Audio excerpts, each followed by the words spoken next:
માણસનું લક્ષ્ય. એક હીરાનો બહુ મોટો વેપારી હતો સુરતમાં. પછી એને મુંબઈ બહુ મોટું પેમેન્ટ લેવાનું હતું. હીરા આપ્યા હશે, જેમ તેમ પેમેન્ટ નહીં પાછું. હા, CRમાં. એટલે એના નોકરને કીધું કે તું એક કામ કર, મુંબઈ જા, એક ચેક લાવવાનો છે. જ્યાં સુધી પેલા શેઠ ચેક ના આપે ત્યાં સુધી તારે મુંબઈથી આવવાનું નથી. આ ચેક લઈ આવવાનો. આપણે આટલા બધા હીરા આપ્યા છે. સારી હોટલમાં ઉતરજે. હા, હવે તો સુરતથી પ્લેન ચાલુ થઈ ગયું, પ્લેનમાં જાજે, પ્લેનમાં આવજે. હા, મુંબઈમાં દરજી બહુ સારા હોય, સારા કપડાં સીવલાવી લે છે. હા, મુંબઈની મોંઘી હોટલમાં ખાજે. હા, તું 1 લાખ રૂપિયાનું મને બિલ આપીશ, એનું મને કોઈ વાંધો નથી, પણ આ ચેક લઈને આવજે.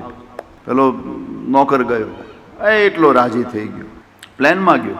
અને પેલા શેઠને કીધું ચેક, બોલે 3 દી રોકાવું પડશે. સારી હોટલમાં ઉતર્યો, સારું ખાધું. 3 દિવસમાં તો 4-5 જોડ કપડાં સીવડાવી નાખ્યા. જલસો કર્યો. આખો દી ગાડીઓ ફરે મુંબઈમાં.